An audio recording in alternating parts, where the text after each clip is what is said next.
Hey guys, Jengar here. Welcome to War Thunder Meta, and in today's episode we will discuss the developer question and answers from the 11th of May 2018, and specifically the questions regarding airplanes. Of course, I can't say much about tanks because I don't play them, so I find it completely useless for me to go into that.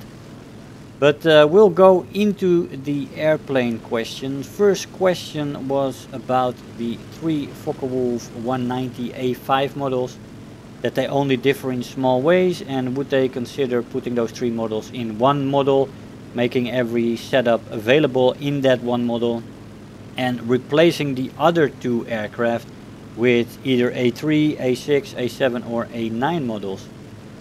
They answered that they had no such plans, and if new versions of the A5 are added, they might be combined into one package. So maybe in the future they will consider that, but they seem not to be thinking at the moment about adding other models like the A3, the A6, the A7 and the A9, which would actually be very interesting. I like the Antons a lot, and more models would be welcome, definitely. But apparently in the short run we will not see them. But of course, I think in the long run we might be more lucky there. Second question was about the BF-109K, which could historically be fitted with a 500 kilo bomb, according to this guy, and also two MK-108s in the wings, and the MG-131s were replaced by the MG-151 15mm. And he was asking if such variation of the aircraft or mod possibly could be added to the K4. Now Gaijin answered there that they're constantly adding a new suspended weaponry. Well, we saw an example of that, of the 50 cal gun pods on several planes in the last patch, and various modifications for offensive armament. The BF-109 is no exception. They were just questioning in their answer whether the information this guy gave was accurate. They want to check that before they put something in on a suggestion like that, because they've encountered before that suggestions like that were based on unverified and non-authentic sources.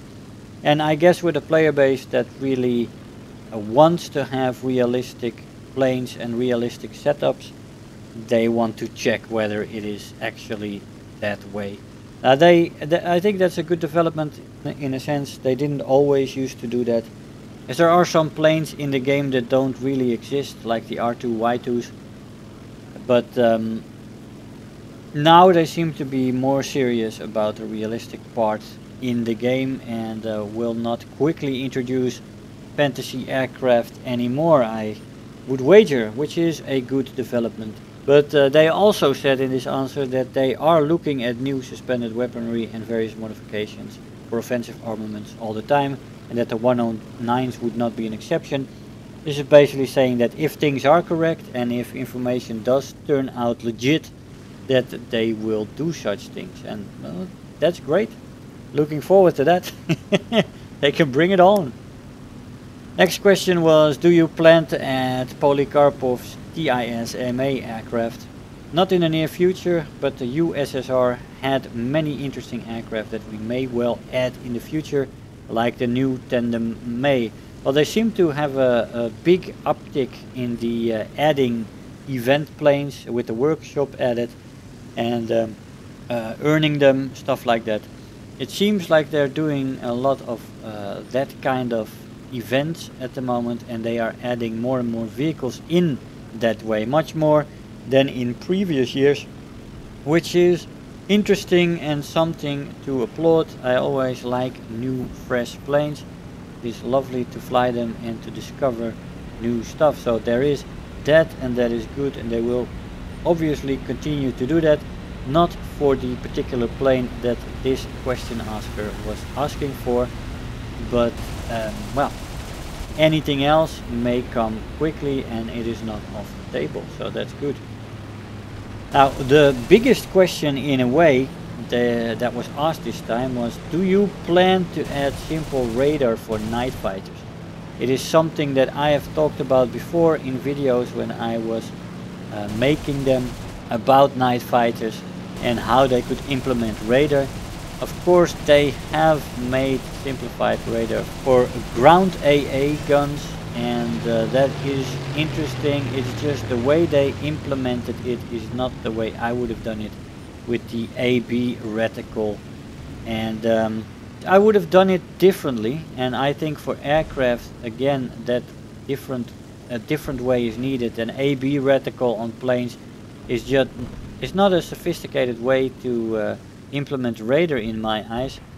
What I would have hoped they would have done, and maybe they will still consider it, is that they implement radar as I would recommend that night fighters would have normal visibility, normal daytime visibility on all maps.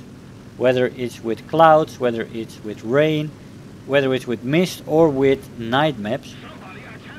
That would be a good decision. I think that would be the better way to do it, but what I said was we've not made that decision yet. We're working on a system of sensors, of which a part was in the April Fool's event, but it's a difficult task, so we can't say what it looks like and whether it'll be on these aircraft or not. So they basically have not figured out a way to make radar fun yet in aircraft, and I would argue that the way they implemented it on the SPAA, on the anti-aircraft ground vehicles, is also not a fun way. The AA reticle is just a very simplified way of doing it and a stopgap measure in my eyes. If they would go so far as to, you know, have normal visibility that all planes have on daylight maps, and bring that to those vehicles, to radar vehicles, in cloud matches and in night matches and evening matches and stuff like that. That would be a way more subtle thing to do, and I think it would be more realistic in a sense as well. But we'll see what Gaijin does. At the moment they have not worked it out yet, so I hope that means they're also still open for suggestions about it, and that is my suggestion. Now there were two more questions that were also interesting.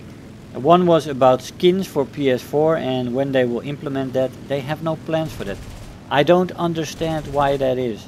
Skins are a major driver for many players to progress and to keep playing and to have goals in the game.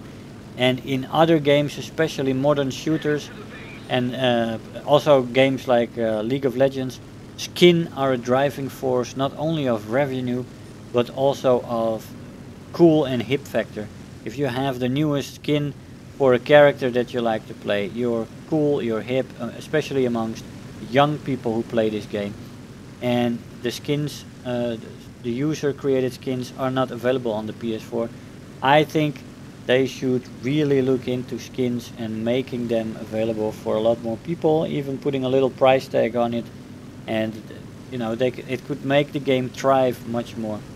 So definitely on the other platforms that are going to come out, not only the PS4 but also the deal with the Xbox they're working on, then that would really be important in that sense, I think, just to keep people playing and to give people things to aim for, to have goals.